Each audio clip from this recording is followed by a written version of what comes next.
예, 안녕하세요. 두 가지 암을 극복하고 있는 WC 킴입니다. 건강한 생활, 행복한 꿈을 만들어가고 계신가요?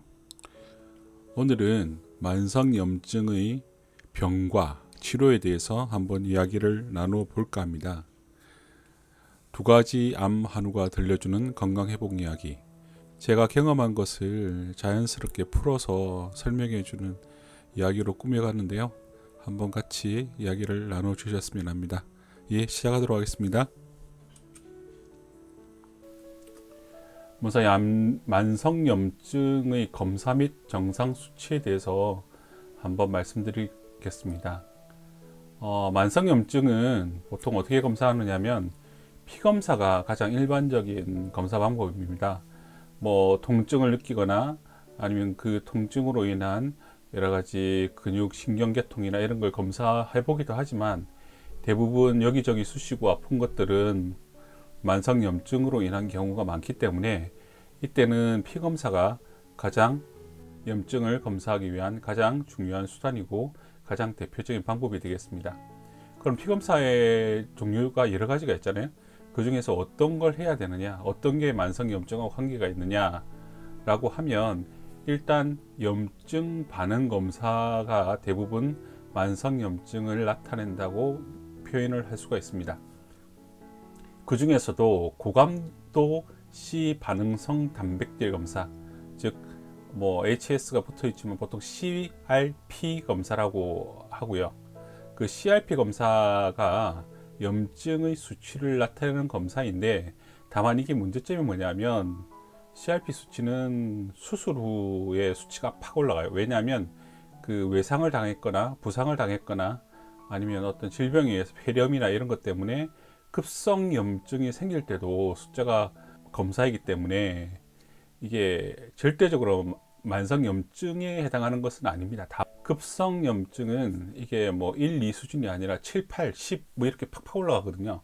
그러니까 그 숫자가 보통 남자는 0.5, 여자는 1.0 mg per liter 이 안에 들어와야 되는데 그것이 애매하게 뭐 예를 들어서 1.2, 1.3, 1.4 이런 식으로 그 염증의 강도가 급성 염증의 수준은 아닌데 만성 염증, 그러니까 정상 수치는 넘어서 있는 수준으로 계속 유지가 될 때, 그리고 그것이 조금씩 증가할 때 만성 염증으로 의심해 볼 수도 있다 라는 것입니다. 다만 이것은 아주 민감도, 그러니까 만성 염증에 대해서 특별하게 반응을 나타내는 검사는 아닙니다. 그럼 다른 검사가 뭐가 있냐면 ESR 검사라는 게 있습니다. ESR 수치는 피를 뽑아서 그 시험관에 넣어서 그걸 세워 놓습니다. 그래서 그 적혈구, 그러니까 가라앉는 정도, 그 피가 가라앉으면 위에는 약간 투명하진 않지만 혈청만 나와서 약간 노란색 비슷한 물질이 되고 밑에는 이제 진하게 피가 가라앉겠죠. 그래서 그 피가 가라앉는 길이 일정 시간 내에 피가 얼마나 가라앉느냐로 측정을 하는 검사 방법이고요. 그래서 이것은 보통 정상 수치가 20mm, 그러니까 2cm인데 염증에 있는 사람들은 대부분 이 수치보다는 훨씬 높습니다. 보통 저 같은 경우에도 3, 4, 5까지, 그러니까 50까지 올라간 적이 있고요. 다만 이 부분에 대해서는 제가 이렇게 쭉 피 검사를 해보니까 가장 그래도 그 민감도가 있는 검사, 그러니까 만성염증의 민감도가 있는 검사라고 생각이 되었습니다. 왜냐하면 ESR 검사 수치가 높아서 다른 검사를 했는데 다른 검사는 특별한 이상성 기능이 없었고, 그래서 이제 만성염증 수치를 낮추기 위해서 뭐 다른 방법도 있었지만 소염 진통제를 먹었었거든요. 그 소염 진통제를 장기간 복용하니까 이 수치가 조금씩 내려와서 결국 최종 한 두세 달 먹었을 때는 15 이하까지 떨어뜨리는 것을 확인을 했었기 때문에 ESR 검사가 그나마 제가 보기에는 만성염증에 가장 잘 반응하는, 저희 경우에는 그런 경우였고요. 이게 다만 사람마다 조금 달라서 그 부분에 대해서는 피검사를 해가면서 확인을 하셔야 될 것 같습니다. 그리고 피브리노겐 수치 검사라는 게 있습니다. 이게 ESR 검사와 가장 유사한 소견을 나타내기도 하는데 혈액의 섬유화도를 나타내는 검사입니다. 그래서 정상 수치는 200에서 300mg 해당하는 건데 이게 제가 좀 만성 염증이 심했을 때는 400, 450까지 증가한 경우가 있었습니다. 그래서 또 진통소염제를 먹고 만성 염증을 완화시키기 위한 여러 가지 약품이나 이런 걸 먹었을 때는 이게 또 내려와서 정상 수치에 있고, 이렇게 제가 몇 번을 경험을 했기 때문에 제가 볼 때는 CRP 검사도 중요하지만 ESR이나 피브린 오겐 수치가 가장 그래도 유사하고, 그리고 가격적인 측면이나 그 직계 검사하는 환경 등을 고려를 할 때는 ESR 검사가 가장 유리하다. 다만 이것은 병원마다 약간씩 수치의 오류가 날 수는 있습니다. 이게 방법은 정해져 있는데 그 방법을 철저하게 준수하느냐, 또 그 검사하는 기계가 어떠냐에 따라서 약간씩 숫자가 차이 날 수 있는 거기 때문에 ESR 검사를 어떤 특정한 자기 주치 병원을 만들고 꾸준히 관리를 하신다면은 만성염증 검사의 지표로서 아주 훌륭한 지표가 될 것 같습니다. 그 만성염증이 있었잖아요. 그 만성염증이 무슨 병을 일으키는지 한번 구체적으로 지금 알아보겠습니다. 만성염증은 일단은 당뇨병을 일으킵니다. 당뇨병은 한국 사망 원인의 6위가 되는 병이고요. 그리고 심혈관 질환, 염증이 혈관 염증을 일으키기 때문에 혈관 염증을 일으킨다는 것은 결국 사람도 피부에 염증이 일어나면 그게 상처가 생기고 딱딱하게 굽고 상처가 나와도 그런 식으로 되잖아요.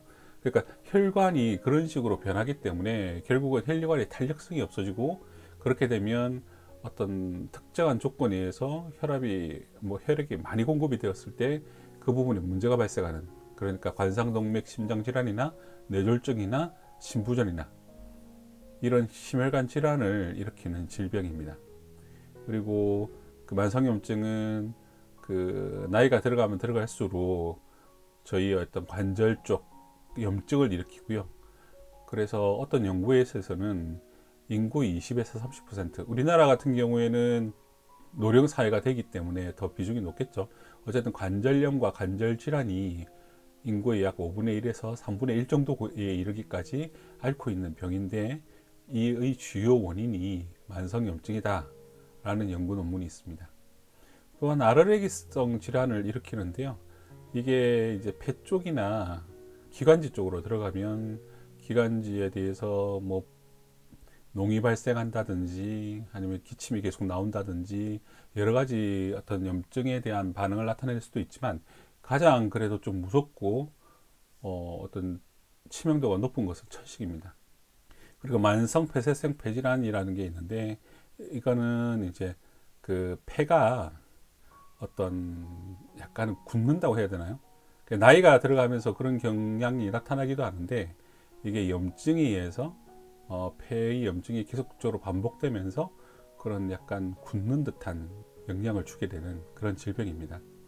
그리고 무엇보다도 대표적으로 암이 되겠죠. 만성염증이 일으키는 가장 중요한, 가장 문제가 되는 병이 암인데, 이게 이제 암의 성장 환경을 조성합니다. 그래서 암이 보통 이제 우리가 유전자 돌연변이에 의해서 암이 생기잖아요. 근데 평상시 때는 이게 잘하지가 않다가 우리의 면역력에 의해서 억제가 돼 있다가 스트레스를 받거나 잠을 못 자거나 아니면 뭐 술 같은 걸 많이 먹어서 이런 여러 가지 요인에서 만성염증이 우리 몸에 만연하는 그런 상황이 되면, 암이 유전자 변형에서 일어나 있다면 급속도로 퍼지는 그런 성장 환경을 조성하는 게 만성염증 상태이고요. 특히 어떤 암이 영향이 있냐면 신장암, 그리고 전립선암, 난소암, 간세포암, 췌장암, 결장직장암, 폐암 등의 영향이 있다고 알려져 있습니다. 그리고 알츠하이머 병이 있는데, 이게 결국은 어떤 뇌 쪽에 영향을 미치기 시작하면 그 만성염증이 알츠하이머를 유발하는 가장 중요한 요인이라는 내용이 있었고요. 그리고 신장 쪽에는 당연히 이제 염증이 있으면 이거로 인해서 만성 신장 질환이 생기는 것, 그런 염증성 장질환 중에서 대표적인 병이 크론병인데, 그 크론병 가기 전이라도 대장이나 직장 유지에 어떤 장 트러블이 심하다든지 이런 것들이 생기게 됩니다. 그래서 만성염증이 결국은 이렇게 붉은색으로 표시한 많은 병을 일으키는 어떤 요인이 된다라고 확인을 제가 말씀을 드리고요. 그럼 어떻게 되느냐? 그 치료 방법이 뭐가 있느냐? 첫 번째는 체중 감량입니다.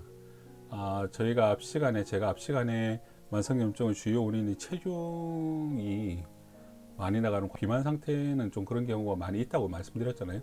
그래서 체중 감량을 하는 것이 중요하고, 이게 결국은 관절에 대한 무리를 줄여줘서 관절염 그리고 근육통에 대한 통증이 있을 때는 특히나 체중 감량을 해서 만성염증을 가라앉히는 것이 중요하고요.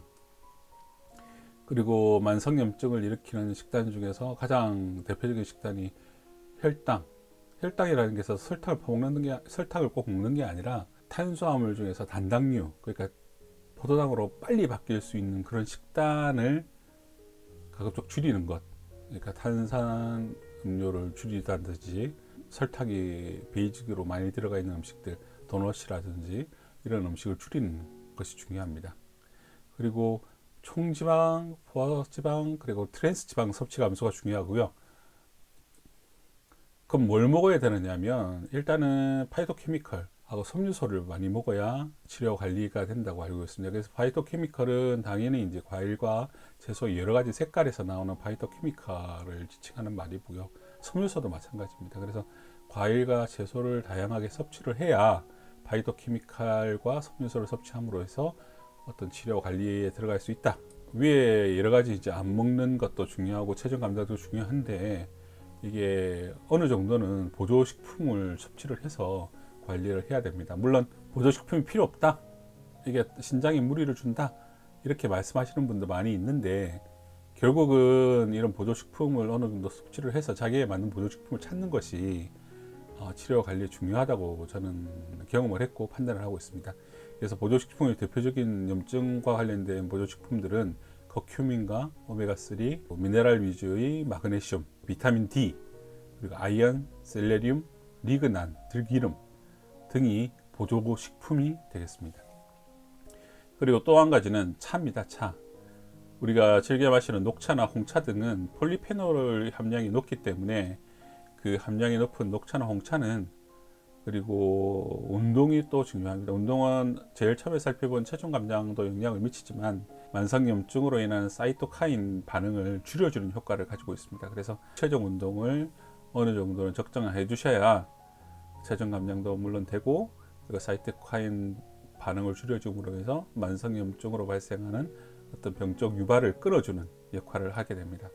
위에서는 이제 뭐 자연적인 방법, 섭취를 줄인다는 이런 식으로 했었는데, 그것으로도 안 된다, 당장 급하다 라고 하면, 제가 처음에 그 만성염증 수치가 올라가서 제가 소염제를 먹었다고 했잖아요. 그래서 그 소염제를, 스테로이드가 아닌 소염제를 비스테로이드 항염증제라고 다 부릅니다. 그래서 NSAID라고 부르는데, 우리들이 알고 있는 소염제는 다 여기 포함된다고 생각하시면 되고요. 그와 못지않게 이제 그 고지혈증에 걸렸을 때 먹는 스타틴이라는 약물이 있는데, 이것도 혈관의 염증을 줄여주는 역할을 한다고 알고 있습니다.